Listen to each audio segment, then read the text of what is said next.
to my garage. I'm outside here. It's a bit of a nice day out.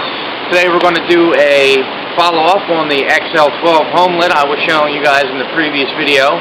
What I did was I stripped the whole saw down, took the carburetor out, cleaned everything out, put it back together. Took me a few hours. I adjusted the carburetors to the way it was factory specifications, and I got it running, got it idling, and it starts. Cuts well. Took it on a test run a few days ago. We're also going to be looking at my partner saw. I dug out. I took the engine apart, broke it all down, have it ready for reassemble, clean everything out, clean the carburetors out. I'm going to attempt to start it, get it running today, and see how well she runs. So stay tuned on my garage.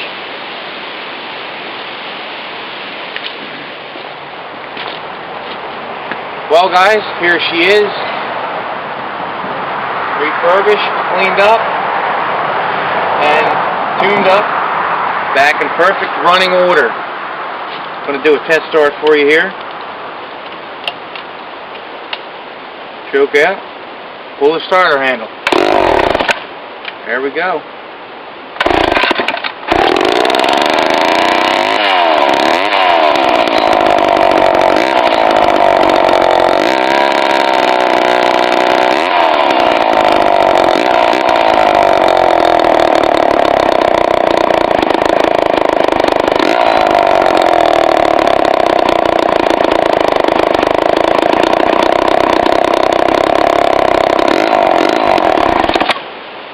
There we go. Perfect working order.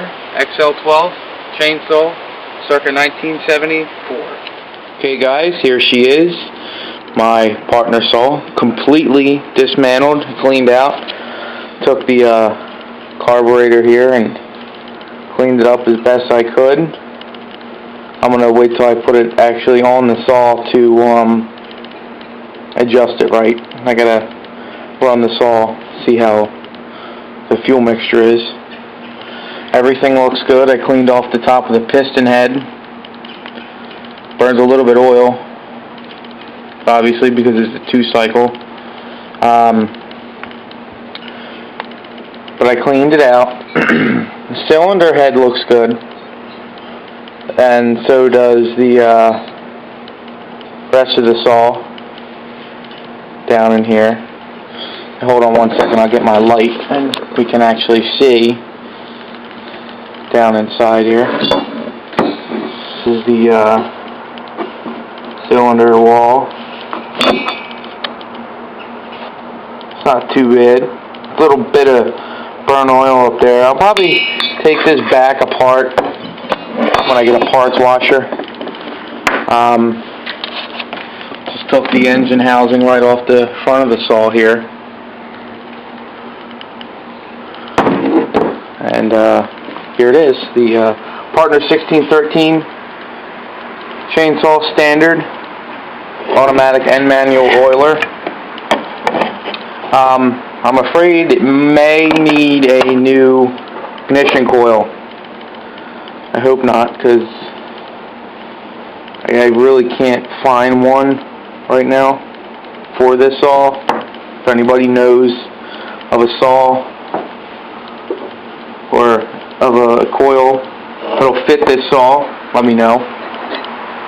But I have all the choke parts here. I actually put in the dishwasher to clean them off here. The throttle cable, or throttle trigger, the top of the carburetor manifold.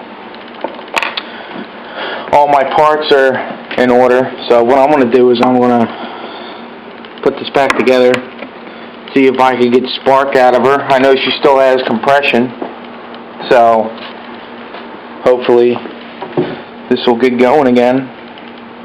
Another saw to my collection, and we'll just see how it goes. Okay, what I've done here is I actually mounted put the 4 bolts in to mount the engine to the rest of the housing. Everything seals tight and good, and everything lines up. No knocking. Everything's quiet. I'm going to go ahead and start with the carburetor now, right here, which is over here. and the mounting tubes and brackets, and I'll put that on. Okay, now as you can see, I mounted the carburetor here and the shroud protector thing here, and attached it with the 2 screws. Everything seems to be in line. Pulled up the fuel lube or the full fuel tube, I can't talk today, out of the gas tank after I cleaned it out. Pushed it through here, and I'm going to connect it back here to the carburetor.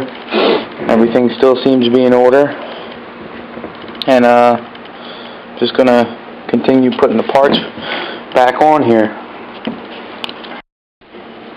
Okay, what I've done is I put this all back together here, and I actually took the carburetor back off and stripped it down, cleaned out the needles, cleaned out the diaphragm and the seals, took off the high and low adjustments and cleaned those.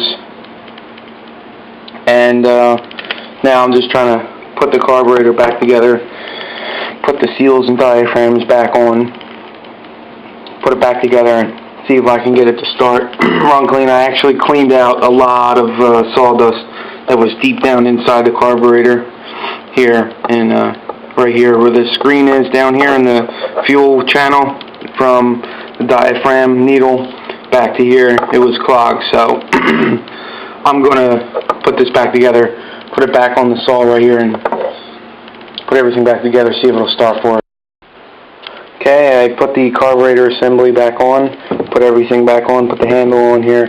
Now I'm going to attempt to see if it starts, and hopefully clean all that out. Okay, here she is. We're going to go ahead and give her a test run. New chain, 14-inch bar and chain, Oregon, laser. Go ahead, full choke out, give it a test start. There we go.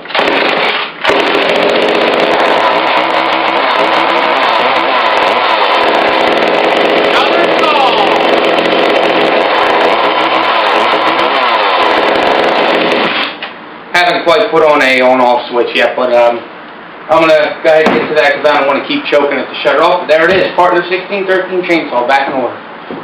And just to wrap up our episode, here's what we're looking at for the next episode. A 1965 Jim Dandy economy tractor. It's been sitting for well over 20 years. What I'm going to do is I'm going to attempt to take it apart and get it running again. There's some parts on it that do need to be replaced, like the top of the air filter here.